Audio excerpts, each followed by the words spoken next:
Bon, bonjour à tous les amis. Petite vidéo du 1er mai 2022, 9h36, un dimanche matin. Mais c'est important puisque le Bitcoin a clôturé hier à 37 600 dollars. Je vous rappelle que 37 600 dollars, c'est le niveau de bas de drapeau ascendant que l'on suit en vue hebdomadaire et qu'en réalité, c'est le niveau à risque. Puisque je répète également qu'un drapeau ascendant est une figure chartiste de continuation de la baisse et que s'il devait casser, l'objectif serait à minima, je pense, la bande basse de Bollinger, soit les 34 000 dollars, mais en réalité, l'objectif serait plutôt, vous le savez, à peu près à 10, 20 000, 10 000 dollars, puisque l'objectif du drapeau est bien le mouvement entrant reporté effectivement à la cassure, ça nous envoie au fin fond du trou. Voilà, on est en train de jouer avec le feu actuellement en bas de drapeau, et à force de jouer, on risque quand même de se brûler. Actuellement, j'ai envie de dire, un rebond est encore possible. On le voit effectivement avec cet indicateur des volumes, avec une diminution des volumes sur la baisse, qui montre que finalement pour le moment les volumes ne confirment pas la baisse. Voilà, on est vraiment sur l'alignement des mèches. Je vous rappelle, on a clôturé, on a touché vraiment le bas de canal, on a rebondi. Il s'en est fallu de peu quand même. Hier à 2h du matin, encore une fois, c'est à 2h du matin que ça s'est passé. Donc ce matin, vous réveillez, on est à peu près dans le vert, vous vous dites, bon, ça va, tout va bien. Néanmoins, attention, parce que là, on joue avec le ravin. On joue avec le ravin sur le Bitcoin. Pour le moment, ça tient. Mais attention si ça devait arriver. Donc je pense qu'effectivement, cette cassure, vous le voyez ici, au niveau des mèches, on est à peu près à 37 400 dollars. Je pense que c'est à peu près le niveau de cassure. C'est à peu près le niveau de cassure du bas de drapeau, du bas de canal ascendant. C'est le niveau, à mon avis, à ne pas casser. Voilà. Maintenant, effectivement, si vous pensez que ça va tenir, c'est un bon niveau de recharge. On est bien d'accord que s'il y a rebond pour aller chercher le milieu de canal, voire le haut de canal, c'est vraiment le bottom. Et si ça casse, préparez-vous à un éventuel crash avec effectivement l'ensemble du marché qui partirait dans le rouge. Donc j'espère que ça n'arrivera pas, bien entendu, pour les holders. Me concernant, effectivement, vous le savez pour ceux qui me suivent sur Twitter, j'ai annoncé être sorti de l'ensemble de mes positions. C'était quand ? C'était le 28 avril, aujourd'hui on est le 1er mai, donc à peu près à 39 500 dollars, 39 400 dollars. Ça a été annoncé sur Twitter. Voilà, il vaut mieux, comme je le dis souvent, il vaut mieux prendre un petit profit que de perdre de l'argent. Donc j'ai préféré sortir de mes 10 000 dollars sur le Bitcoin avec un petit profit plutôt que de me retrouver en bas de drapeau actuellement, de m'être retapé finalement toute cette baisse en PLS en me disant j'espère que ça va tenir. Pour le moment, je suis sorti de ce traquenard et j'attends vraiment le rebond et maintenant les cassures de lignes de tendance que vous voyez ici pour mieux repartir. En espérant que ça arrive, parce qu'effectivement, s'il devait y avoir cassure du bas de drapeau, là, j'aimerais pas être effectivement à votre place. Pour le moment, ça tient. Je devais également vous avertir d'une chose en vue hebdomadaire. Quand on met les bandes de Bollinger, on remarque la chose suivante. Je rappelle que quand les bandes de Bollinger sont contractées, sont resserrées, ça marque un mouvement explosif à venir, un mouvement d'ampleur, un changement de prix important à venir, et c'est le cas sur le Bitcoin. On n'a jamais eu des bandes de Bollinger, en réalité en vue semaine, aussi contractées depuis 2020. Ça fait pratiquement, vous l'avez compris, plus de 2 ans en réalité qu'on n'a jamais été aussi contracté. Et je rappelle la chose suivante, si on casse la bande basse, c'est là qu'on a le signal de vente.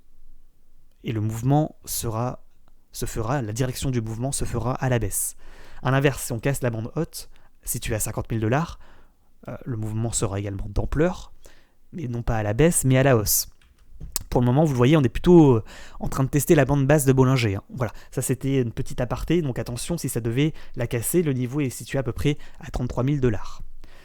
Concernant la vue journée, et cet indicateur également des bandes de Bollinger, on remarque également que les bandes de Bollinger n'ont jamais été aussi contractées. Vous le voyez ? Ça n'a jamais été aussi en réalité contracté qu'actuellement. Donc effectivement, là on est en train de tester également en vue journée la bande basse de Bollinger. Je vais répéter à nouveau, si on casse la bande basse de Bollinger, par le bas, le mouvement d'ampleur, le mouvement de changement de prix important aura lieu à la baisse. Par contre, s'il arrive à remonter ce niveau, qu'il arrive à rechercher la bande haute de Bollinger à 42 000, le mouvement d'ampleur aura lieu à la hausse pour aller chercher quoi ? Pour aller chercher le haut de canal, le haut de drapeau à 50 000 dollars, correspondant à la bande haute de Bollinger en vue hebdomadaire. Donc là, on est en train de jouer quand même avec le feu, vous voyez avec ces divers indicateurs et ces divers tracés chartistes, on est en bas de drapeau, on est sur la bande basse de Bollinger, on est en train de jouer avec le ravin. Donc attention, si ça devait casser, le niveau, je le répète, à peu près situé à 37 400$, à ne pas regarder bien entendu en vue 1 heure ni en vue 4 heures, mais bien en vue journée, vous l'avez compris, la cassure doit avoir lieu en vue journée, s'il devait y avoir cassure. Pour le moment, il y a rebond. Espérons que ce bas de canal tienne pour aller retourner la tendance et aller chercher le milieu, voire le haut de drapeau ascendant. Je vous avais d'ailleurs posé la question suivante sur le Bitcoin il y a maintenant quelques temps sur Twitter. Le Bitcoin va-t-il casser son drapeau ascendant ? C'était le 18 avril, donc à peu près il y a 10-15 jours. On en était déjà pratiquement en bas de drapeau. Vous avez voté, vous êtes plus de 2000 votants, et globalement vous avez voté à 53% pour oui, il va y avoir cassure du drapeau pour aller chercher minimum les 30 000$. Et vous avez été 47% à penser qu'au contraire, ce bas de drapeau va tenir, qu'on va rebondir pour repartir aux 50 000$. Donc, vous le voyez, pour le moment, les avis étaient plutôt mitigés, c'était du 50-50. Mais voilà, maintenant, on est face au fait accompli. On est la prise de décision de passer en stablecoin ou pas est à votre charge et de votre responsabilité. Vous le voyez, on est en train de tester le support également hebdomadaire. J'ai envie de dire, pour le moment, il n'y a pas de cassure franche et massive. Le moment où il y aura cassure, qu'est-ce qui va se passer ? Je vous le donne en mille. On aurait une grosse augmentation des volumes ici, avec un beau chandelier de breakout. C'est ça qu'on attend. Si ça nous fait des petites cassures, ça teste comme ça reste entre les 37 700 et 37 000$, voire même ici les 36 200. Vous voyez, tant que ça reste à peu près au-dessus de ce niveau, bon, il n'y aura pas de cassure franche et massive. Ça sera pas la catastrophada et on sera pas en train de... Mais par contre, si on a une vraie cassure, un vrai breakout, donc vraiment un cours qui s'emballe à la baisse avec une augmentation des volumes, attention quand même. Attention, ça sera effectivement un signal important à prendre en compte quand même. Surtout avec des bandes de Bollinger resserrées de cette manière. Bon, est-ce qu'il y a un intérêt aujourd'hui on va quand même regarder peut-être les autres indicateurs, au niveau peut-être des volumes profile. On voit qu'effectivement, au niveau des volumes profile, on a ici un gros niveau de résistance à peu près à 38 000$, qu'on l'a cassé, qu'on est en train de faire une casse sur pullback, et si on le casse, pouf, on retombera ici sur la clôture hebdomadaire, enfin sur la résistance, le support hebdomadaire à 36 200. Et ensuite, effectivement, j'ai bien l'impression qu'il n'y a plus trop de volume. On va peut-être mettre un autre indicateur des volumes profile comme ça. Ouais, on voit ici en vue hebdomadaire que le dernier gros support est situé à peu près à 30 000$, que effectivement on en a, vous le voyez ici, un également à 37 400$, c'est le niveau sur lequel on est. En dessous, c'est un peu le gouffre. Si on enlève un petit peu les volumes, on voit quand même que ici on a fait plusieurs clôtures, plusieurs chandeliers ici, marquant effectivement plusieurs niveaux de support jusqu'à la bande basse de Bollinger à 32 000. Donc vraiment, cette zone est une zone effectivement remplie, j'ai envie de dire, de support. Et en fait, le dernier gros support est situé ici, 30 000$. Donc, si on casse le drapeau, l'objectif effectivement serait, à mon avis, les 30 000$. Et après, si on casse les 30 000$, vous l'avez compris, l'objectif c'est la rue. C'est la rue parce qu'après, c'est la cassure de la ligne de coup d'un double top en vue hebdomadaire, en vue mensuelle. Et l'objectif du double top, c'est la hauteur des tops reportée à la cassure. Effectivement, ça nous envoie directement à 10 000 balles. Donc, attention. Bien entendu, vous avez le temps de voir venir. Entre la cassure des 38 000 et l'objectif des 30 000, de l'eau aura coulé sous les ponts. C'est de la vue, je le répète, hebdomadaire, voire même mensuelle. Normalement, ça risque pas de s'emballer et partir en vrille jusqu'aux 10 000 en une semaine. Ça va prendre plusieurs semaines, à mon avis, pour casser les supports les uns après les autres, si ça devait arriver.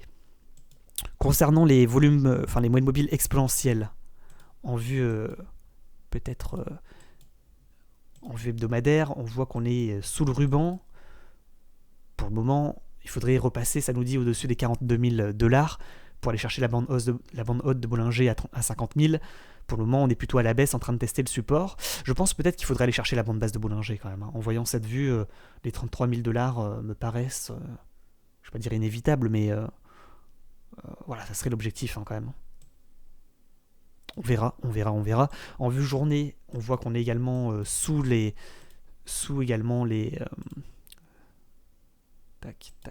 sous les moyennes mobiles exponentielles, sous la MM20. Peut-être on pourrait mettre la MM9.